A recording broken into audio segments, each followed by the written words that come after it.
Bonsoir, bienvenue dans Radio C'est quoi ta France, c'est un plaisir de vous retrouver. Vous avez l'habitude, votre talk show du vendredi de 21h à 22h. On va essayer d'être dans les clous ce soir pour ne pas finir en retard. Autour de la table, un plateau de qualité et une émission un petit peu à l'ancienne puisque du coup, pas de jingle, pas d'animation sonore, en tout cas numérique, mais du contenu de qualité pour ce soir, pour ce grand sujet où on va parler du revenu universel. Payer à rien foutre, est-ce la nouvelle tendance du 21e siècle? Nous découvrirons ça ensemble avec nos invités. Avant de rentrer dans le vif du sujet, vous connaissez la petite formule. On va démarrer avec l'anti-buzz de la semaine, ce petit édito que je vous écris toutes les semaines pour vous mettre un petit peu dans le bain. Gaulois, Gauloises, bonsoir. Vous écoutez dans votre transistor Radio C'est quoi ta France. Allez debout, bande de feignasses, en ce jour de Toussaint, dédié à la célébration des martyrs et saints de la chrétienté. Ça tombe bien, il n'y a que des saints autour de cette table. Nous parlerons d'un concept revenu, lui, d'entre les morts, depuis la campagne de 2016, le revenu universel. Est-ce que tout travail mérite salaire? Répondez, ménagers, répondez, ménagères. Est-ce que c'est plus pénible d'être au chômage ou d'être en emploi? Je n'aime pas dire le mot pénibilité, ça donne l'impression que c'est pénible. Et tu veux un scoop? Le travail vient du labor en anglais, ou labeur en français. Labeur, définition du Larousse, travail pénible et soutenu. Un petit peu d'éducation ne fait pas de mal dans cette émission où vous allez apprendre des choses. Peut-être au 21e siècle. D'ailleurs, à quel moment, le travail et la passion se rencontrent-ils? Peut-être au 21e siècle où les milléniums sont censés avoir plusieurs emplois tout au long de leur carrière. La solution serait-elle le revenu universel pour certains, le revenu de base pour les autres? Nous aurons l'occasion d'en reparler. Expérimenté en France, au Canada, en Suisse et au Rwanda, nous suffit-il de traverser la rue pour mettre en place le revenu universel? Nous allons à l'époque changer d'heure pour faire des économies d'énergie. Il serait peut-être temps de se mettre à l'heure de ce que sera le travail au 21e siècle. D'ailleurs, depuis qu'on a fait sortir les femmes de leur cuisine, souvenez-vous l'émission d'il y a 3 semaines, la NASA a envoyé 2 femmes astronautes dans l'espace. Bienvenue dans l'émission sérieuse qui ne se prend pas au sérieux. Et normalement j'ai un jingle. Ouais, normalement, t'as trop pris l'habitude. Bienvenue. Je vais faire un petit tour de table pour présenter ce plateau complet, pour vous mettre un petit peu dans le bain. Alors c'est vrai que le revenu universel, c'est un sujet dont on parlait beaucoup à l'époque des élections présidentielles, puisqu'il y avait un candidat, pour ne pas le citer, Benoît Hamon, qui avait fait un petit peu son argument de campagne. Aujourd'hui, on va retrouver Naël, notre stagiaire préféré. Comment il va? Ça va, super. Bonsoir à tous. Ouais, ça va, super. Écoutez, toi. T'es pas trop déçu parce que je sais qu'il n'y a pas de booty shake, il n'y a pas de qui veut gagner des booty shakes ce soir. Ouais, moi j'adorais, je voulais gagner le cours de booty shake. La dernière fois, je l'ai filé à notre invité. C'est vrai, mais quelle galanterie. Le thème écoféminisme, forcément, il s'est senti obligé de. J'étais obligé. C'est beau. Merci. Alors, on va retrouver Jacqueline à sa droite. Comment ça va, Jacqueline? Ça va très bien, Bernard. Merci d'être là. C'est un petit peu une dernière minute. On voulait développer, c'est ce que je disais avant de préparer l'émission, puisque c'est quoi ta France, on parle un petit peu de citoyenneté, de ce qui se passe dans le monde, et on a envie aussi de faire des coups de projecteur sur les différentes diasporas, sur ce qui peut se passer dans le monde, puisque ça bouge. On en parlait les semaines précédentes du côté de Hong Kong, du côté du Chili et du côté d'Haïti, où ce soir tu vas nous faire un focus sur la situation sur place. Effectivement. Merci à toi. Alors, à sa droite, on va retrouver Lucie. Coucou. Comment ça va? Franchement, ça va bien. Moi, je suis hyper content de t'avoir.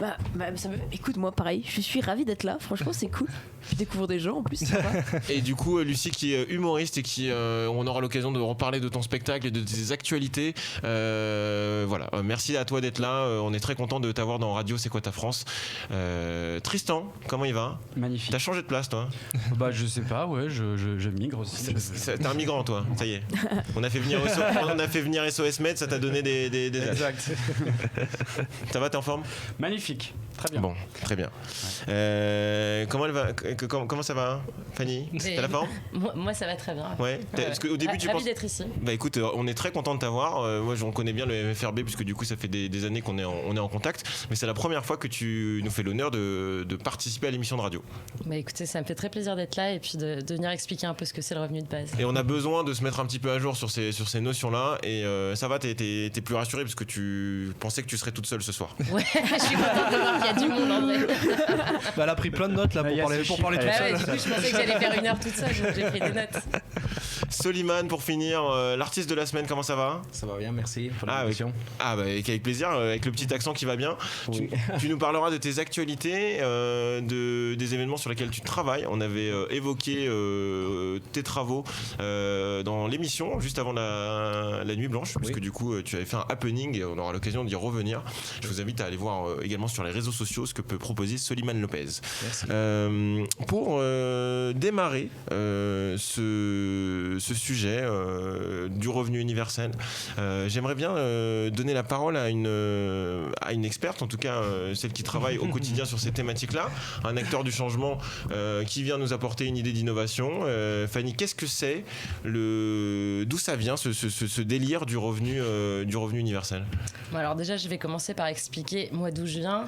Je suis bénévole au mouvement français pour le revenu de base. Ouais. Donc c'est un mouvement où en fait on défend cette idée de revenu universel. Donc c'est un mouvement qui a été créé en 2013. Donc c'était bien avant même que Benoît Hamon s'empare du sujet. Donc il y a eu pas mal d'actions. Donc c'est un mouvement. Donc déjà nous, notre mission, c'est de se battre pour l'instauration d'un revenu universel. Donc ça peut, on n'est pas affilié à un parti politique déjà, ça faut le dire clairement. Donc c'est-à-dire qu'en fait on peut aussi discuter avec plein de partis différents. Voilà. Donc l'idée, c'est que nous on fait de l'éducation populaire, du plaidoyer, on essaie d'en parler au maximum et on souhaiterait que ce soit ça s'instaure. Est-ce que tu veux que je revienne sur une définition vite fait pour nous, ce qui est important dans le revenu universel? Oui, parce qu'en fait, avant juste que tu nous donnes la définition, je voudrais simplement dire que, comme tu l'as justement dit, vous n'êtes pas rattaché à quelconque parti politique ou tendance politique, mais la petite subtilité du revenu universel ou du revenu de base, selon un petit peu les étymologies, c'est qu'en fait, il y a un courant qui est plutôt de gauche et un courant qui est plutôt de droite. Et ça, on s'est aussi expliqué dans le mash-up de la semaine, qu'il est peut-être en ligne, hein, je ne sais pas, j'ai pas vérifié encore, mais c'est vrai que voilà, je sais pas, peut-être Mais tu peux nous c'est préciser. bien que tu le soulignes parce que c'est vrai que des fois ça peut un peu porter à confusion. Ouais. Nous, chez nous, on n'a pas décidé de se positionner sur un seul type de revenu de base. On défend en fait l'idée philosophique aussi qu'il y a derrière, ce que ça signifie en fait pour la société de mettre en place un revenu universel. Et effectivement, ça englobe un spectre très large, de la droite jusqu'à la gauche. Et d'ailleurs, c'est marrant parce que tu as commencé ta chronique en disant que c'était une idée du 21e siècle. En fait, le premier qui l'a pensé, c'est Thomas Paine, et c'est au 18e siècle.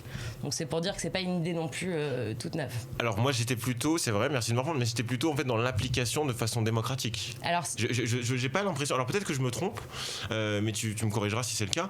Le revenu universel, il n'a pas été, il y a eu des expérimentations, on aura l'occasion de revenir dessus, mais c'est pas quelque chose, c'est pas un dispositif qui a été démocratisé de façon large jusque dans l'histoire de l'humanité. Non, alors c'est vrai que c'est un sujet qui est intéressant parce qu'il connaît des pics d'actualité, puis il redescend, puis il revient, puis il descend. On va reparler si tu veux des expérimentations parce qu'en fait il y en a pas mal. Avec grand plaisir. J'en parle maintenant? Non, on va peut-être en parler plus en détail après, mais. Juste pour revenir à ce que tu disais aussi en intro, dans la Grèce antique, les gens en fait ne travaillent. Ils foutaient rien. En fait, non, mais c'est ça. Exactement. Est-ce qu'on va payer les gens à rien foutre? En fait, ce qui est marrant, c'est qu'on a un peu renversé cette idée du travail. C'est-à-dire que avant, c'était les esclaves qui travaillaient, puis en fait, les gens n'étaient pas payés dans la Grèce. Enfin, c'était. Putain, c'est scandaleux. Ils n'avaient pas de fiche de paye, quoi. Et du coup, est-ce que je peux juste revenir sur un petit peu la définition, nous, comme on la voit sur le revenu universel ou pas? Alors, peut-être que je vais faire un petit tour de table rapide, et après on va revenir vers toi.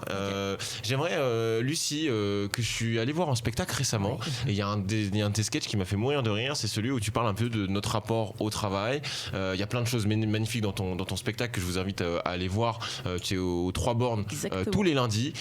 Donc allez voir Lucie, c'est très bien parce qu'il y a plein de poésie, tu te livres beaucoup, tu parles beaucoup de tes expériences de vie, c'est formidable. Et donc spécifiquement le sujet du rapport au travail au 21e siècle, qu'est-ce que ça t'inspire toi personnellement? Moi je crois que le travail m'a traumatisée. En fait, non mais moi j'ai fait, si tu veux, une branche un peu classique quoi. Enfin, moi j'avais vraiment l'idée de rail, tu vois, genre faire des études, des bonnes études. Enfin, j'ai à peu près 1000 ans de bac plus de 1000, tu vois. Et option latin, hein. Comment? Option latin. Oui. Ouais, tu te souviens bien. Je dormais pas. Bien. Ah, c'est bien. Donc ouais, j'ai fait des études. Je pensais que le travail c'était une sorte de, les études c'était une sorte d'investissement pour avoir un travail un peu confortable. Donc là, j'ai fait le schéma classique, un peu grande boîte, consulting et tout. Et là, ça a été la déception totale et une espèce de grosse désillusion quoi. Donc je parle beaucoup de ça sur sur le travail un peu en open space, un peu cadre sub, tu vois, brainstorming, agilité, machin, tous les trucs. D'ailleurs, ce que tu me parles de l'open space, je vais te pinguer parce qu'en fait t'en parles dans ton spectacle, c'est que du coup il y a une origine culturelle. Oui, absolument. L'open space a été créé par des Allemands. C'est ça que tu voulais. Oui, tout à fait. Ça a été créé par des Allemands dans les années 50. Ah ouais. Fallait qu'ils trouvent autre chose. Faut se mettre dans le contexte, quoi, tu vois. Ouais. Donc, est-ce que tu es, du coup, par rapport à cette analyse-là et le rapport au travail dont tu viens de nous parler, qu'est-ce que tu penses de cette idée-là, qui est l'idée du revenu universel ? Est-ce que selon toi, c'est quelque chose de positif ? Comment est-ce que tu vois ça en tant qu'artiste ? J'avoue que moi, il y a une vraie bascule. Je fais pas la chronique là.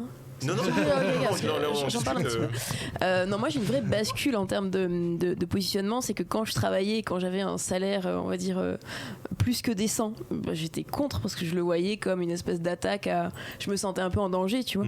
Sauf qu'en entreprise, en fait, j'ai découvert, j'ai travaillé avec des collègues que je comprenais pas forcément, tu vois, le rythme, 7h du matin, 21h le soir. En fait, le travail, c'était vraiment devenu l'essentiel de leur vie, quoi. Et ce rythme-là, je ne le comprenais pas.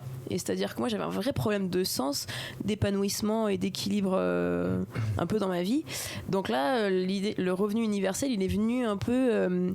clairement, il a bousculé un peu tout ça. Et maintenant, j'ai un peu changé. J'ai clairement changé d'avis, quoi. Donc... Et du coup, je sais pas, est-ce que quelqu'un d'autre souhaite réagir ? Peut-être Soliman, est-ce que toi qui as une vision aussi peut-être plus européenne, et c'est marrant parce que ça fait partie aussi des arguments pour le revenu universel, c'est que du coup ça pourrait être en fait un levier de citoyenneté européenne. En tout cas, il y a certaines personnes qui vont dans ce sens-là, notamment Raphaël Glucksmann qu'on embrasse et qu'on connaît bien ici. Toi tu es d'origine espagnole, si je dis pas de bêtises, donc tu adores le flamenco. Désolé pour mon français. Ah non, tu rigoles. Non, là comme ça on voyage et tout, c'est magnifique. Moi j'adore. Du coup, comment tu vois ça en tant que citoyen européen, j'imagine, la question du revenu universel, comment c'est en Espagne, c'est quoi qu'est-ce qu'ils en pensent là, Valls, qu'est-ce qu'il en pense là du coup? Il dépend parce qu'en Espagne par exemple nous sommes très très extrêmes, on va dire, non? Donc si en Espagne c'est que socialement si nous voyons qu'il y a une nouvelle loi que tu vas reçu de l'argent, on va dire gratuitement pour l'État. Je crois que finalement c'est une question compliquée pour manager parce que finalement il y a beaucoup de gens qui vont faire les deux, va travailler pour une face et pour l'autre face va reçu de l'argent de l'État, non? Donc je crois qu'il manque un petit peu d'éducation sociale, éducation des connus, que finalement c'est un droit de toute l'humanité de vivre dans une bonne condition de vie, avec un bon appartement, etc. Et je crois que finalement c'est une question d'éducation. Pour moi, je crois que c'est une question d'éducation. Je ne dis qu'en Espagne nous sommes bien éduqués, mais je dis que je crois que nous devons apprendre que les ressources sont là, mais que nous devons faire un bon traitement de l'argent, finalement. Si je peux juste rajouter un truc. En Espagne, en fait, il y a une expérimentation qui est en cours à Barcelone, qui s'appelle Bemincom, justement, en fait, ils se sont concentrés sur 3 des quartiers les plus pauvres de Barcelone, et ils font une expérience, genre, je crois que c'est sur 2 ans, où ils vont verser un revenu, justement, à des familles pour voir, en fait, comment elles réagissent. Alors, peut-être pour contextualiser, en fait, les expérimentations, c'est en fait des dispositifs de test pour qu'on puisse obtenir des résultats et se baser là-dessus pour dire, en fait, est-ce que ça pourrait marcher de façon plus large Exactement. En fait, c'est aussi pour sortir de la théorie, parce que tu as plein de gens, en fait, qui partent un peu dans tous les sens. Et là, les expérimentations, c'est aussi pour avoir des données, pour voir vraiment ce que ça change, en fait, comment les gens ils réagissent quand on leur donne de l'argent. Après, tu as des expérimentations qui sont assez critiquées parce que c'est sur un temps limité. Donc, les gens, ils vont pas réagir. En Espagne, c'est combien de temps, par exemple ? Je crois que c'est 2 ans, là. C'est 24 mois. Ouais, souvent, c'est... Mais là, tu vois, en Finlande, il y a une expérimentation qui a fini en début d'année, où pareil, ils sont en train d'analyser les résultats. En fait, alors après, les expérimentations, t'en as qui critiquent parce que forcément, c'est pas fait sur un territoire national. Puis il y a différentes méthodes où les gens ils sont tirés au hasard. T'as des méthodes qui sont sur site de saturation. Voilà, il y a plein de choses, mais ça permet d'avoir des données, quoi. Et le montant là en Espagne, c'est combien ? Je crois que c'est 1 000 €. Parce que en fait, fait, c'est ça, si tu m'arrêtes si je me trompe, mais je crois que l'un des critères pour pouvoir dire si c'est plutôt une idée de gauche ou de droite, c'est en fait quel est le montant qu'on va verser aux bénéficiaires. Et du coup, parce que la vision, pour expliquer rapidement, la vision de la gauche, c'est d'avoir un montant plus élevé que 1 000 euros, assez important pour qu'il y ait de l'émancipation et que ça favorise le bénévolat, par exemple. Et la vision de la droite qui serait en fait un minimum et qui viendrait remplacer des prestations comme le RSA à l'heure actuelle, ce qu'ils appellent comme les chèques d'autres de simplification. Voilà, c'est ça. Après, c'est un peu caricatural, mais c'est vrai que en fait, derrière les montants, en fait, t'as des projets de société qui sont vraiment différents, quoi. Et comment au sein du MFRB vous arrivez nous, à dialoguer entre vous? Comme je l'ai dit au début, nous l'idée c'est vraiment déjà que c'est compliqué, mais en fait l'idée elle est là aussi, c'est déjà que tout le monde en parle, que le maximum de gens en parlent, et en fait en avançant aussi on se rend compte que peut-être qu'il faudrait qu'on soit un peu plus clair sur. Mais voilà, là l'idée c'est quand même que tout le monde en parle, et ensuite on va rentrer dans le détail des. Très bien. Avant de passer à la section suivante, je vais laisser la parole à notre stagiaire préféré, puisque du coup il a fait une petite revue sur qu'est-ce qui s'est passé au niveau du revenu universel depuis que ça a été médiatisé. Donc on t'écoute, cher ami. Alors comme vous l'avez dit, c'est vrai que ça fait énormément de temps que cette histoire de revenu universel trotte dans la conscience collective, et pourtant moi ce que je me demande vraiment, c'est est-ce qu'on est vraiment prêt à cela? Donc on va prendre une bonne dose de second degré, on va se mettre à la place d'une personne lambda. Donc quand on lui dit revenu universel, elle pense directement communisme, URSS, Jean-Luc Mélenchon, hein. Bon, en même temps c'est sûr que quand tu parles d'idées anticapitalistes, tu penses pas direct à Philippe Poutou en train de faire griller 5 merguez pour Didier et Franck Cheminot en grève. D'ailleurs, en parlant de ça, vous savez que Neymar a raté plus de matchs à cause des blessures qu'il en a joué avec Paris.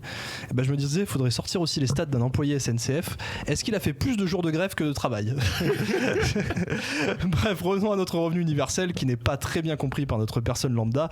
Et pour cause, on l'a dit, les seules personnes qui l'ont abordé sérieusement en campagne, c'est le Parti Socialiste. Alors si vous ne vous souvenez pas du Parti Socialiste, c'est normal, ça s'appelle la mémoire sélective.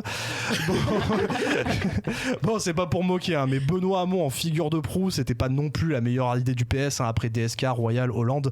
Au bout d'un moment, faut peut-être penser à changer un truc. Bon, évidemment, d'autres personnalités politiques se sont positionnées pour proposer le revenu universel, mais on peut pas dire qu'on ait affaire à la crème de l'exemplarité. On a plutôt affaire à ça les résume bien, hein, Dominique de Villepin, ou encore Christine Boutin qui a déclaré l'homosexualité est une abomination. D'ailleurs, si vous le saviez pas, sa condamnation a été annulée car ses propos étaient provocateurs, mais il n'attisait pas la haine auprès de la justice, hein. Ce qu'il faut retenir de tout ça, c'est que le revenu universel est sûrement, ou peut-être, on va dire, une bonne idée. On ne le sait pas pour le moment, car on n'a pas vraiment essayé, à part des petites expérimentations. Mais les problèmes à sa mise en place sont des multiples. Déjà, le montant. Quel montant on met? Hamon proposait 600 € par mois, Nathalie Kosciusko-Morizet 470, Baptiste Milondo, alors lui c'est sa tournée, 1 000 € par mois, et 230 € pour les mineurs, ça fait un peu d'argent de poche pour un paquet de Malbo et un kebab. Deuxième frein, c'est par qui et comment il est présenté. En effet, t'as beau offrir un super cadeau, si l'emballage c'est de la merde, t'as pas envie de l'ouvrir. Sans oublier le fait que ça remettrait en cause un système de redistribution qui, même s'il a des failles, tient debout depuis quand même pas mal d'années et auquel on s'est habitué, hein, même si on sait tous que si chômeur rime avec branleur, c'est pas pour rien, parce qu'il profite de nos impôts quand même. Merci stagiaire, bravo pour cette chronique.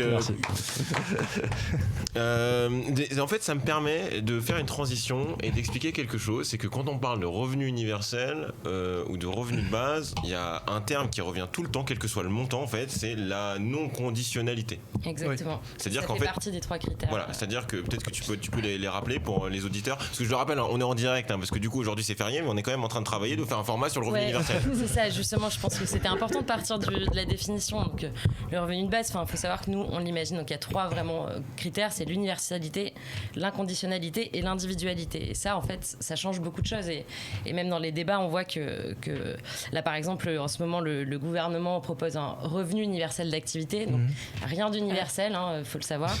Déjà, il y a le terme activité, donc ça veut dire qu'il y a une condition. Faut, il y a des petits astérix. Moi, en fait, je trouve que c'est loupard d'avoir fait ça parce que je commençais déjà à comprendre le revenu universel et paf. C'est du marketing politique. Ils récupèrent le terme parce qu'ils ont vu que ça marchait bien. Mais du coup, est-ce que ça dessert justement le vrai terme? Bah ouais, ça dessert l'idée en fait qu'il y a vraiment derrière, parce que là, dans le principe du revenu universel, c'est aussi en fait c'est de faire un choix, de pouvoir faire le choix en fait fait de ton activité. Parce qu'aujourd'hui on parle de travail, on parle d'emploi, enfin on sait pas, mais c'est par exemple quand tu fais du bénévolat, en fait c'est du travail, t'es pas payé pour le faire. Ou quand tu fais le ménage à la maison, si c'est pas toi qui le fais, tu payes quelqu'un à le faire. Donc c'est qu'il y a un travail à faire dans tous les cas.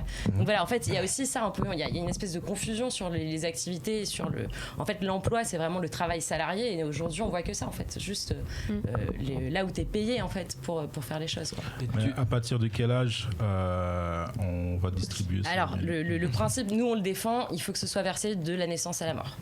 C'est vraiment toute ta vie, parce qu'en fait ça transforme aussi ta façon de voir les choses, c'est-à-dire que si tu sais qu'à un moment ça va s'arrêter, tu vas pas du tout réagir de la même façon.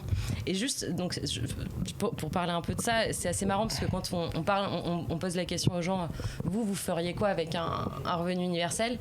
Est-ce que vous arrêteriez de travailler? Parce que c'est ça la plus grosse peur, c'est que tout le monde s'arrête de travailler.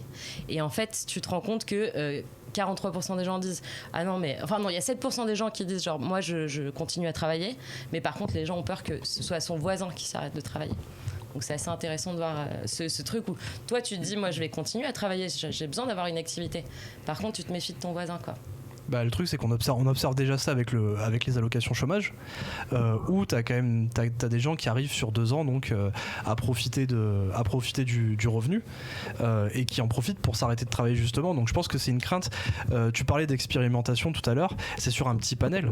Ça existe par exemple aux Émirats, je sais qu'à Dubaï tu as 3 000 € par mois d'office qui t'est attribué par le revenu universel à Dubaï. Oui, c'est ça, le chèque. En fait, le chèque mot te donne 3 000 € par mois d'office. Alors là-bas, 3 000 €, c'est pas énorme non plus. Ça te permet d'avoir tes besoins de base, on va dire, mais ils sont pas beaucoup. Donc ils sont quand même tous en. C'est normal, ils donnent pas aux travailleurs philippins. Ah non, ça non. Par contre, c'est interdit pour les travailleurs pakistanais et philippins qui sont là-bas, ça c'est sûr. Absolument pas. Pas se remarquer, toi. Qu'il soit universel et qu'il soit. Du coup, moi, la question que je me pose, c'est est-ce que tu penses pas que ça marche, mais sur un petit nombre? On n'est peut-être pas trop en France. Bah, en fait, alors effectivement, c'est lié à une communauté territoriale pour le moment. Bah, moi, dans mon rêve, il faudrait que ce soit dans le monde entier, hein, c'est sûr. J'ai jamais compris cet argument. Ouais. Mais déjà, commençons local. Et puis, en fait, tu vois, par exemple, tu as des expérimentations. Là, dans le sud de la France, il y a un projet qui s'appelle Terra, et où eux, ils expérimentent ce qu'ils appellent un revenu d'autonomie. Oui. Et en fait, qui est. Vous pouvez pas vous mettre d'accord sur un nom là, parce que. Non, mais parce qu'il y a un revenu de base. C'est le brainstorming. C'est le brainstorming qui ne s'arrête jamais, quoi. Ouais, déjà, je m'étais demandé tout à l'heure s'il y avait une différence entre revenu de base et revenu universel. En non, fait. c'est pareil. Tu peux utiliser les deux. Après, t'as d'autres. C'est comme chocolatine, tu vois ça. Ça dépend d'où tu viens en France. À Toulouse, ils disent revenu de base. Mais tu vois, par exemple, là, le projet Terra, eux, ils vont verser leur revenu d'autonomie à 85% en monnaie locale.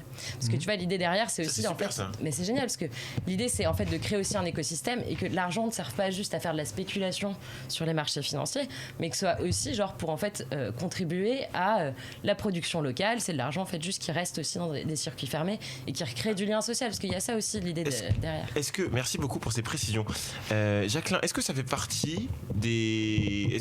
Qu'est-ce que tu penses du dispositif sur le revenu universel? Est-ce que tu étais plutôt favorable à ce qui a été présenté? Qu'est-ce que tu en penses? Moi, je suis plutôt favorable, mais après, moi, je pousserai le train un peu plus loin, parce qu'en fait, moi, je pense qu'il faut partir de la base, c'est-à-dire quelle société on veut. Parce que si on ne définit pas la société qu'on veut, on ne peut pas de but en blanc comme ça installer un revenu universel. Ouais. Et ça, c'est vraiment la base. Donc c'est vraiment l'éducation et tout ça, c'est ça la base au départ. Et ensuite, je me dis qu'il y a des emplois, il y a des métiers où il y a de la pénibilité, notamment un ébreur, les égoutiers. Ce sont des métiers très pénibles. Et je me dis, si quelqu'un va toucher 1 000 € des revenus universels dès sa naissance, est-ce qu'on va trouver des personnes pour faire malheureusement ces métiers qui sont très pénibles? Ça, c'est quelque chose qui... Et ces métiers, on en a besoin. On en a besoin parce que quelqu'un qui va se mettre à l'arrière d'un camion, qui va respirer les odeurs nauséabondes d'un camion, s'il reçoit 1 000 € par mois, il ne va pas le faire. Ça, c'est clair. Ça, c'est une chose. Et deuxième chose, tu as dit quelque part, il faut que le revenu soit universel, donc c'est-à-dire tout le monde en France puisse le toucher. C'est-à-dire, est-ce que ça veut dire que ça va être réservé à l'ensemble de la population qui viennent de partout dans le monde, va recevoir ces revenus universels dès qu'il habite en France ou pas? Ouais. Ou est-ce qu'il faut être né en France? En fait, il y a toutes ces conditions qu'il faut voir. Et puis aussi, comment on va motiver les jeunes, comme tu as dit, le parcours que tu as effectué, j'ai fait le même parcours, mes études, etc., pour obtenir le job que j'ai. Actuellement, je suis entrepreneur, j'ai mon entreprise en Haïti, etc. Est-ce qu'on ne va pas tuer justement dans l'œuf l'envie de réussir de la jeunesse? Parce que l'envie de réussir, c'est pas forcément gagner de l'argent, mais avoir des rêves, mettre en place des projets pour transformer le monde. Et ça, si on tue dans l'œuf, tout c'est. Alors pourquoi ça tuerait dans l'œuf le revenu universel? Si je suis bien. L'argent, c'est une motivation, faut dire la vérité. Ouais. C'est vrai. Gagner de l'argent. Enfin, si tu te dis, bah si j'ai pas de métier, bah j'ai rien. Voilà. Mais tu te sens obligé d'avoir un métier en fait. C'est vrai que c'est quand même, moi c'est le seul problème qui me gêne dans ce concept, c'est que si t'as pas de métier, t'as pas d'argent. Et du coup, je me dis quand même, est-ce que ça va pas te démotiver? Déjà, on observe des fois que t'as les 3/4 des jeunes qui savent pas quoi faire de leur vie. Enfin, façon de parler, c'est caricatural. Est-ce qu'on va pas encore plus les démotiver en leur disant, bah de toute façon, tu vas sortir, tu vas avoir 1000 balles par mois, t'inquiète. Si je peux juste rebondir là sur le dernier point, sur l'entrepreneuriat, c'est assez marrant parce que je travaille dans la Startup Nation à un moment et Pôle emploi en fait finance beaucoup d'entrepreneurs parce qu'en fait le problème de l'entrepreneuriat c'est que si t'as pas déjà de capital d'argent dès le départ, tu peux pas te lancer en fait. Donc ça veut dire qu'en fait l'idée du revenu universel c'est qu'il te permet en fait de faire ça, de réfléchir à ce que t'as vraiment envie de faire. C'est-à-dire qu'au lieu de prendre le premier boulot qui passe parce qu'en fait il te faut des thunes pour payer ton loyer, payer ta bouffe et donc t'as plus le temps après de réfléchir, tu rentres dans un système et pour en sortir c'est hyper compliqué. Donc pour avoir des entrepreneurs, il faut avoir au moins 2 000 euros par mois de revenu universel. Ça. Écoute, est-ce que 1 000 euros ça suffira finalement? 2 000 euros, pas besoin de parler. Moi je suis ravie qu'on discute après. Écoutez-vous, parce que sinon on va pas s'en sortir.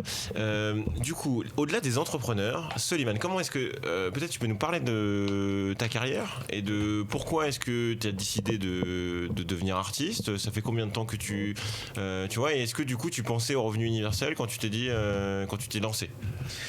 Moi, je peux dire vraiment que je suis content de faire mon travail. C'est ma inspiration. Mais pour moi, je ne vois l'horloge tout le temps pour sortir d'une accueil ou d'un bureau.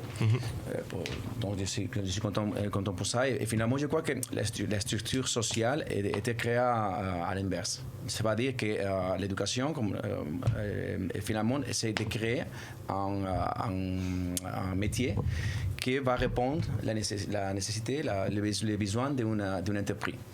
Donc je crois que nous devons changer les positions et nous devons créer le travail que les gens demandent, non l'industrie. Parce que finalement, c'est en réponse à notre intuition, à notre manière de voir le monde. Donc ça, c'est une chose que je crois que c'est important. Et dans mon cas, dans mon expérience, c'est ça. J'ai construit un parcours, j'ai construit un chemin qui a été créé pour mon propre intuition. Donc c'est pas l'argent qui t'a vraiment drivé en fait dans ton... L'argent finalement, je crois que si tu fais ton passion de l'argent, va venir. Et finalement, c'est une question différente. Tu peux être bien passionné, tu peux être content, mais avec moins d'argent. Mais c'est ça, une ambition d'avoir des choses. Je te remercie, Soliman, de dire ça, parce que c'est aussi là-dessus que je voulais vous interpeller. C'est-à-dire que j'ai l'impression que les choses qu'on aime, on les fait toujours mieux. Et à partir du moment où on crée une société, et alors peut-être que je suis un peu dans l'utopie quand je vous parle à ce moment précis, mais quand on crée une société et qu'on essaie de pousser les gens de donner la meilleure version d'eux-mêmes, bah en fait à partir du moment où ils se concentrent sur les centres d'intérêt qui correspondent en fait à ce qu'ils ont envie de projeter en tant que citoyen, mais au-delà de ça d'être humain, bah en fait j'imagine qu'ils vont se tourner davantage vers des industries qui peuvent avoir du sens. On parlait du bénévolat, on parlait aussi des carrières artistiques. Au début, avant d'être vraiment connu, c'est compliqué, c'est difficile, et il faut le dire, dans la Startup Nation également. Donc est-ce que c'est pas positif au XXIe siècle de poser ces bases-là? Tristan, qu'est-ce que t'en penses, toi? Tu l'as pris, je pense que tu l'as pris au mauvais moment là. Qu'est-ce que j'en pense? Il est en train de voir. Moi j'en pense que par rapport à ton édito, déjà je me souviens plus exactement du mot, mais ça vient surtout du latin travail qui vient de l'instrument de torture. Tripalium. Voilà ce que j'en pense. Absolument. Tripalium, voilà. Ouais. Tripalium qui veut dire instrument de torture. Donc voilà ce que j'en pense. Ça t'énerve ou pas? Ah, moi ça m'énerve, oui, moi ça m'énerve. Mais vas-y, je te laisse. Faut changer cette vision du travail aussi. Enfin, Exactement. En fait, le cœur t'as cette vision de torture du travail. Moi, dans ce que je fais, en tout cas, je suis très content d'y aller. Mais le futur, grâce à la nouvelle technologie, il va y avoir beaucoup de travail que maintenant ils sont, on va dire, négatifs pour les gens, sont très physiques. Et le futur va changer. Donc, nous avons besoin de l'intelligence, nous avons besoin de l'intellectualité pour changer notre. Après, il y aura toujours besoin de manuel. Je te remercie de dire ça parce que donc tu seras j'en profite pour faire un petit focus. Tu seras à la Guinguette numérique à partir de mercredi prochain pour ta prochaine expo. Et en fait, la petite particularité, je vais y arriver, de Soliman, c'est que du coup, il travaille beaucoup avec le numérique. Et donc, du coup, c'est aussi l'un des arguments de comment est-ce que la transformation en fait du numérique va impacter le marché de l'emploi demain, et que en fait, la restructuration derrière peut nécessiter de repenser notre système de chômage et de façon étendue notre système d'allocation ou notre système de revenu universel demain et après-demain. Mais c'est une très bonne transition sur cette question-là de la robotisation, de l'ubérisation. Aujourd'hui, en fait, on se rend compte, tout le monde parle du fait qu'il n'y aura plus de travail. Moi, je ne crois pas qu'il y aura plus de travail, mais en fait, il y a aussi une polarisation du travail. C'est-à-dire qu'il y a du travail genre pas très qualifié, du travail très qualifié, et au milieu, il y a beaucoup de jobs qui vont être automatisés, beaucoup de choses avec l'intelligence artificielle qui vont disparaître. On fait quoi aussi de tous ces gens qui, du coup, ça crée des nouveaux emplois, tout ça. Ça crée des nouveaux emplois. Oui, mais justement, ça tourne en fait. Mais ça crée des emplois qui sont soit très qualifiés, soit très peu qualifiés. Donc au final, tu sais, il y a cette espèce de classe. Ouais, voilà, cette espèce de. Et qu'est-ce qu'on en fait? Et, enfin, pour rebondir aussi sur ce que disait Soliman, je pense que c'est, par exemple, la carrière artistique, c'est quand même, ça permet ça en fait de recevoir un revenu universel. Ça te permet juste d'être dans la créativité, sans avoir à te poser la question de est-ce que je vais manger à la fin du mois? Est-ce que je dois? En fait, ça te sort aussi de la logique productiviste, du profit en permanence. Et c'est ce que tu disais tout à l'heure sur en fait le projet de société qu'on veut derrière. Est-ce qu'on veut perdre notre vie à essayer de la gagner, ou est-ce que en fait on veut, toi t'aimes ton travail, c'est une chance, mais on n'est pas très nombreux à avoir cette chance-là. Et les gens, ils ont une vraie peur en bureau de chercher autre chose. C'est-à-dire qu'il y a plein de gens qui sont dans des bureaux qui sont malheureux. Et la pénibilité au travail, c'est pas que les gens qui font des choses manuelles, c'est aussi des gens qui sont profondément malheureux dans un bureau. Et profondément énervés aussi. Et oui, beaucoup. Et du coup, pour moi, le revenu universel, c'est aussi une souplesse pour chercher autre chose, quoi. Que ce soit de l'artistique ça te permet de t'émanciper de ça. Ou je sais pas, des relations sociales, pourquoi pas les discuter dans les maisons de retraite, tu vois, mais. Et pour rejoindre ce que tu dis, il y a un sociologue qui s'appelle David Graeber qui parle des bullshit jobs, vous en avez sûrement entendu parler. Et en fait, lui, c'est ça qui. C'est dans le mashup. Qui montre, en fait, tu vois, c'est ce truc de. En fait, t'as beaucoup de travail aujourd'hui, enfin, d'emploi, c'est l'emploi, qui n'a pas de sens. C'est-à-dire que les gens, ils y vont, à la fin de la journée, ils se sentent inutiles. Ils disent, j'ai envoyé 100 mails aujourd'hui, est-ce que j'ai fait. J'ai eu zéro impact. J'ai changé la face du monde. Bah non, enfin, c'est hyper frustrant aussi d'être là-dedans. Et... Tristan, t'es venu avec qui aujourd'hui? Moi, je suis venu avec Clément qui vient de Créteil. Eh ben écoute, on embrasse tous les Cristoliens. Les Cristoliens. Exactement. De semaine en semaine, tu m'impressionnes. Pourtant, je connais un peu Créteil. Parce que j'avoue, je savais pas du tout. J'allais jouer au basket là-bas. Du coup, tu nous le présentes dans un instant? Je vous le présente. Merci. Jingle. Si je m'énerve, c'est que j'ai des raisons de m'énerver. Tu devrais pas t'énerver comme ça. Je me calmerai le jour où la surface de la planète sera propre, le jour où les enfants pourront respirer de l'air pur. Alors, salut tout le monde. Salut. Dans la vie, il faut travailler. Ça, c'est un bon slogan, ça. On ne peut rien acheter si on refuse de travailler. Répète après moi, Werner. Dans la vie, il faut travailler. Il faut travailler. Voilà. Je t'ai bien ou pas? Il faut travailler dans la vie. Il faut travailler toujours pour avoir une vie sociale. Sinon, on ne peut rien acheter. Donc ça va de soi, il faut travailler. Voilà ce que j'entends depuis toujours dans les haut-parleurs de mon existence, dans mon entourage, à l'école, dans les écrans, dans les discours. Pourtant, ma copine et moi, on pourrait crier dans la rue ensemble, nous sommes de ceux qui font l'amour l'après-midi. Tu vois, c'est comme cette phrase quand on rencontre quelqu'un, par exemple, quand on ne sait pas trop quoi lui dire, on lui dit « Et sinon, qu'est-ce que tu fais dans la vie ?» Je trouve ça extrêmement bizarre. Qu'est-ce que tu fais, toi, dans la vie, Werner ? Bah là, en ce moment, je fais de la radio. Tu fais ce qu'il peut. Et on se maintient, ma bonne dame. On essaye de se maintenir, ma bonne dame. Non, mais si on était défini par autre chose que notre travail, tu vois, par autre chose que ce corps que l'on vend, défini par ce qu'on aime, par ce qu'on raconte, par ce que l'on pense, et si on désirait ne servir à rien, et si on voulait créer au lieu de produire. Et à côté de ça, j'entends un terme comme le coût du travail. J'entends que les prestations sociales coûtent un pognon de dingue. Et attends, s'ils ont du mal, les mecs, à le trouver le pognon, moi je leur dis, il suffit d'aller chercher, c'est pas loin. Le pognon, il est très proche de l'oreiller de ceux qui s'enrichissent en dormant, comme disait l'autre. Et pourtant, on nous dit que ceux-là, ils servent à quelque chose. Les premiers de cordée, ils servent à quelque chose. Ils apportent de la richesse, de la croissance, de l'attractivité. Mais merde, il y a quand même des pauvres. Alors, comment on va faire ? On va inventer un truc pour qu'ils arrêtent de taguer les ronds-points. Le revenu, wait for it, universel. Alors oui, moi je suis d'accord. Pourquoi pas ? On peut imaginer un monde où on aurait le droit à un revenu d'existence par le simple fait d'exister dans la société qui, elle, doit s'organiser pour trouver les financements nécessaires. Enfin là, je parle d'un cas de figure où c'est une société qui est à l'opposé de la nôtre, je suis désolé, qui serait fondée sur le vivre en commun et la solidarité. Mais peut-être que le revenu universel sera accordé le jour où toutes les conditions de surveillance seront réunies. Parce qu'il faut surveiller que l'on consomme bien, pas qu'on aille voir la mer. Déjà que le salariat nous maintient dans l'ordre, nous contrôle, nous assigne. Alors encore quelques caméras de surveillance et hop, revenu universel. Et si c'était quelque chose de conçu pour garder le troupeau entre les chiens ? Et si le projet, c'est de me donner juste assez pour survivre et pas assez pour que je m'émancipe, c'est pas la peine. Si le projet, c'est de dédouaner les puissants pour qu'ils se disent qu'ils luttent contre la pauvreté alors que ça ne change strictement rien aux inégalités, gardez votre aumône. Et puis danger, attention, on risque de se retrouver avec tout un tas de fils de médecins qui vont un petit peu trop utiliser le mot assistanat à longueur de journée, et moi je les supporte pas ces mecs-là, sachant que pour moi c'est plus reprendre ce qu'on nous a volé, mais chacun son truc. Alors moi je travaille tous les jours, Werner, et je ne travaille jamais. Je suis tous les jours en vacances et je ne suis jamais en vacances. Tu vois, moi j'ai fait une chronique à la radio, salut tout le monde, vive C'est quoi ta France.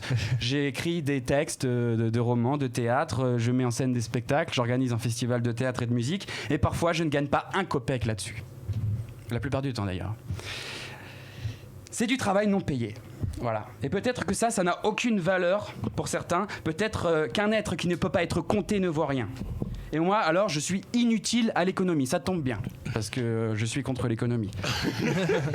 Mais par contre, le jour où tu arrives à me payer pour mes chroniques, là, par contre, je crache pas dessus. Donc, on en est où des sponsors Bravo. Voilà, je sais pas si, pour terminer, être payé à ne rien foutre est la nouvelle tendance. En tout cas, moi, ça fait un moment que je travaille sans être payé.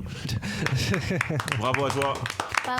Tes chroniques sont donc de plus en plus techniques et en fait je vais en profiter que je te remercie de le dire, et c'est aussi le sujet parce que du coup moi j'avais été en contact avec le MFRB déjà à l'époque parce qu'on travaillait un petit peu sur ces sujets-là avec Nicole que tu connais bien, et j'en profite pour saluer et remercier toutes les équipes de C'est quoi ta France qui travaillent avec nous depuis des années, et ça a été principalement en bénévolat parce qu'on a aussi créé beaucoup de richesses et de valeurs en fait, et je remercie tous les gens qui nous ont soutenus à un moment donné parce qu'aujourd'hui ce qu'on est capable de faire c'est assez monstrueux. En tout cas j'oublie pas d'où on vient, et j'en profite aussi pour passer un message aux sponsors. C'est vrai que si vous avez envie de pouvoir développer un petit peu l'image de votre structure, si vous voulez avoir une vision un peu plus neuve sur le 21e siècle, sachez que toutes les semaines autour de cette table il y a des gens comme Tristan, il y a des gens comme Stan, comme Samy qui peuvent aussi qui apportent quelque chose de nouveau et un vent de fraîcheur,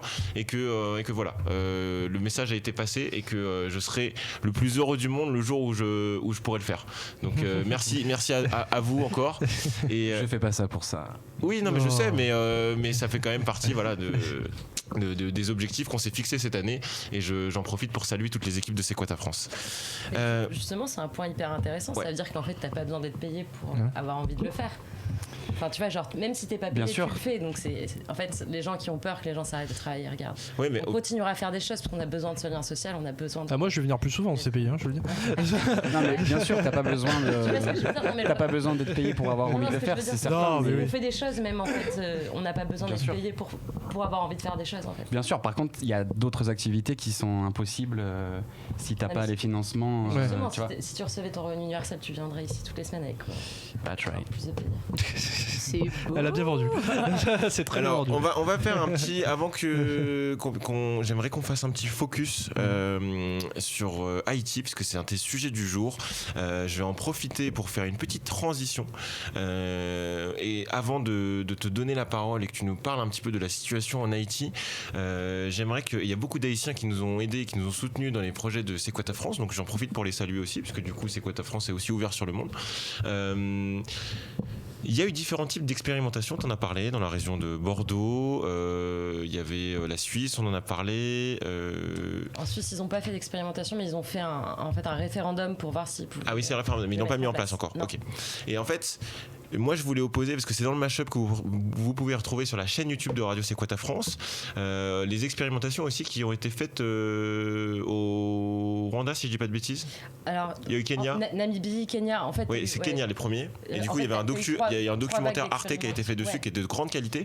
Et ce qui est assez extraordinaire, et ça nous permettra de faire une transition avec Haïti, parce que en fait, ils expliquent très bien que en fait, le biais de base, ça serait de dire, mais en fait, quand on file de l'argent ou quand on envoie un soutien financier de façon régulière, mais en fait ça peut laisser les gens dans l'assistanat, un mot qui a été repris tout à l'heure, ou dans l'extrême pauvreté. En fait, ils se sont rendus compte, parce qu'ils ont fait des évaluations d'impact, on embrasse Esther Duflo qui est Nobel d'économie cette année, pour justement se rendre compte que en fait ils arrivaient à investir dans des nouveaux projets, qu'ils arrivaient à structurer leur activité, qu'ils n'avaient pas besoin d'un institutionnel qui était soi-disant plus intelligent pour leur dire comment se servir de leur argent. Qu'est-ce que tu peux nous dire là-dessus avant qu'on fasse un focus sur Haïti ? Écoute, c'est hyper intéressant que tu en parles, parce que bon, c'est vrai que les expérimentations dans les pays développés ou dans les pays en développement, c'est pas forcément le même impact. Et là, donc ce qu'ils ont vu au Kenya, donc Namibie aussi, en Inde aussi, ils ont fait des expérimentations. Ils se rendent compte qu'en fait, les gens, du coup, ils se cotisent, ils vont acheter des moyens de production, ils vont développer des entreprises. En fait, c'est pas ils arrêtent de travailler, c'est juste ils s'organisent entre eux. Et donc, dans les résultats, tu vois qu'il y a eu une augmentation, par exemple, de l'éducation, t'as une baisse de la criminalité, enfin t'as plein de une augmentation de la scolarité des filles, l'émancipation des femmes aussi, ça a été hyper important de voir ça. T'as la baisse de la malnutrition aussi. Ouais. Enfin, en fait, ça a des impacts sur tout, en fait, tous les aspects de la société. Merci beaucoup. Est-ce que tu peux peut-être nous parler du contexte haïtien par rapport à ce qui se passe en ce moment ? Je te laisse la parole. Justement, avant de rentrer dans le contexte actuel en Haïti, je pense que ce serait bien que je vous présente qui je suis, également ce que je fais en Haïti. Donc moi, je suis président d'une entreprise qui s'appelle Kaleos, qui est une entreprise sociale. En fait, on fait du social business. Donc, on fait travailler près de 2000 petits producteurs de cacao dans le sud d'Haïti.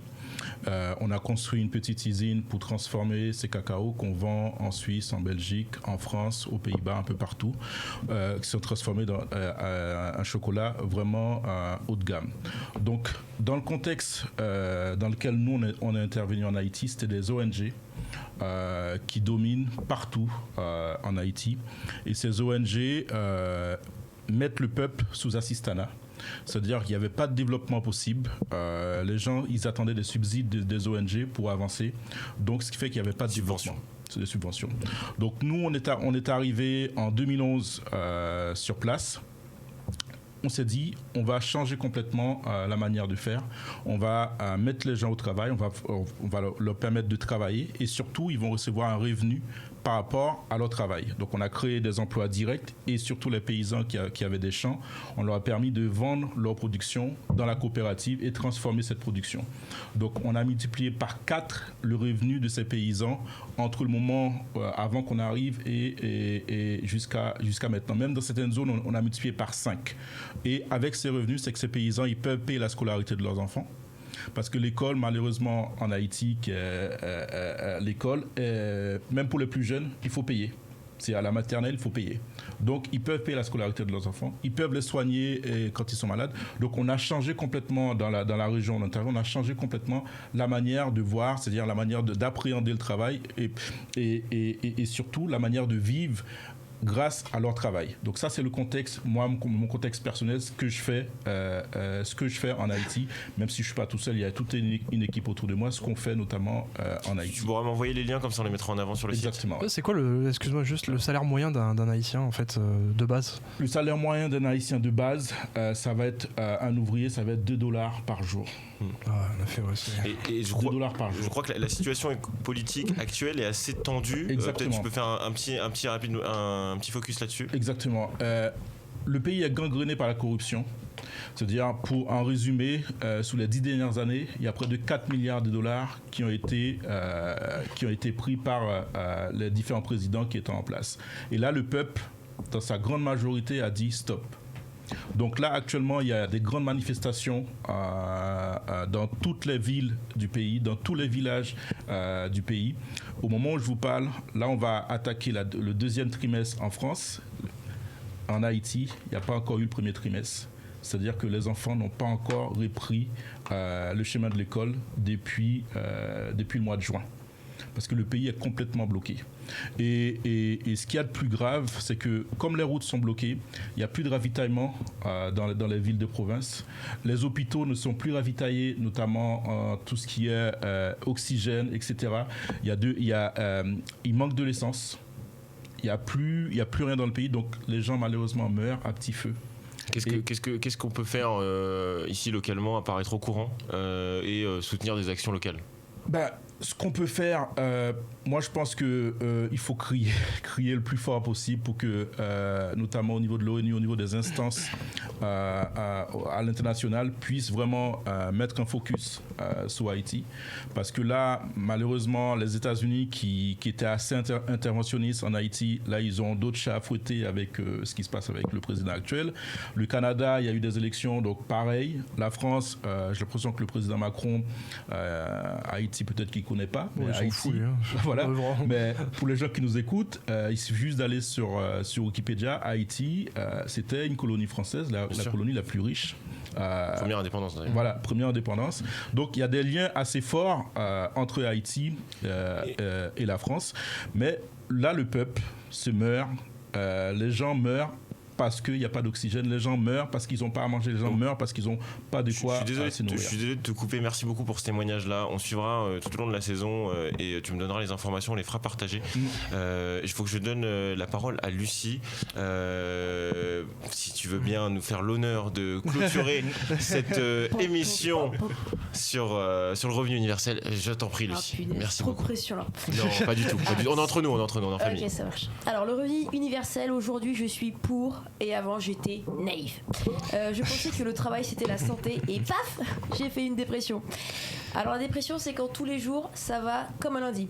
Ouais Lucie, comment ça va? Bah comme un lundi, sauf que ballot, c'est vendredi. Alors aujourd'hui c'est vendredi mais ça va mieux, ça c'est une bonne nouvelle. C'est pourquoi j'aimerais adresser une lettre à la Lucie que j'étais il y a quelques années. Ma petite vieille, je sais que tu es contre le revenu universel. Déjà parce que tu travailles et puis surtout parce que tu n'es pas pauvre. Ça viendra. Pour toi, le travail, c'est la réussite, la reconnaissance, les vacances booking.com, booking. Yeah, merci pour tout. Pour avoir tout ça, tu es passé par un haut lieu de pèlerinage, le Saint-Jacques de Compostelle des cadres sup parisiens, la Mecque des mecs en costard en cravate, la sacro-sainte la Défense. Tu atterris donc dans un open space. En français, on dit poulailler. Parce que oui, on est tous côte à côte. Donc c'est pour ça que toute la journée, tu ponds des mails. Ça, c'est pour toi, petit auditeur. Cordialement, n'oublie pas le cordialement, Lucie, sinon tu es puni. Du coup, pour te rassurer, les gens aussi grisonnants que bedonnants t'ont dit « On va remettre de l'humain au travail !» Lucie réfléchit. Si on veut remettre l'humain au travail, c'est que lui-même il est parti. L'humain lui-même a posé sa rupture conventionnelle. Et toi t'attends l'humain au travail. C'est comme Xavier Dupont de Ligonnès. Tu penses l'avoir trouvé ? C'était pas lui. C'était pas lui. Alors du coup c'est la cata. Imagine Lucie. Alors imagine que tu puisses avoir d'autres hobbies que la ligne centre d'intérêt de ton CV. La fameuse ligne sport, vacances et films. Bref, ce que tu as oublié de faire depuis que tu bosses. Parce que tu comprends, je suis fatiguée, je bosse toute la journée. Cette ligne-là. Imagine que tu puisses prendre le temps de faire un poulet rôti maison tous les dimanches au lieu d'aller de bruncher dans le marais. Parce que tu comprends, je suis fatiguée, c'est dimanche, j'ai envie de profiter. Imagine que tu puisses 6. Te faire une soupe 4 légumes au lieu de manger des pizzas 4 fromages. Parce que t'as compris, je suis stressée, j'ai besoin de manger. Je prends un accent, je ne sais pas si c'est venu comme ça. Imagine que tu sois enfin guéri du syndrome. Je fais quand même pour payer mes factures. Tu pourrais enfin prendre le temps de toi, le temps des autres, le temps de la vie. Alors Lucie, je te le dis, un jour tu seras pour le revenu universel. Et ce jour-là, tu ne seras plus en arrêt maladie. Parce que tu auras compris que la vie, c'est pas un CDI. Sinon, on serait mort en période d'essai. Bravo Lucie, merci beaucoup, quelle première, c'était formidable. Je vais faire un dernier coucou et j'espère qu'on va te revoir dans C'est quoi ta France. Allez voir à partir de mercredi prochain Soliman Lopez à la Guinguette Numérique en face dans le 13e à côté de la BNF. Lucie tous les mardis, tous les lundis, oula, tous les lundis. 21h30 à la Comédie des Trois Bornes. Merci beaucoup. Badaboum. Et du coup suivez tout ce qui se passe pour le MFRB. Ouais, allez sur le site, adhérez, faites passer l'idée pour qu'un maximum de gens en parlent. Et on va soutenir aussi Haïti et parlez-en autour de vous, il faut que la conscience collective s'active. Bah, c'est pas très relayé médiatiquement en fait. Donc, mais on compte surtout, d'ailleurs tu vas le faire en chanson parce que tu chantes très bien. Allez voir sur Instagram Naël, il est formidable. Je finis toujours par une petite citation. Penser est un travail difficile, c'est pourquoi si peu le font. C'était Albert Einstein. À la prochaine dans C'est quoi ta France, on vous aime. Wow. Merci, c'était cool. C'est bon.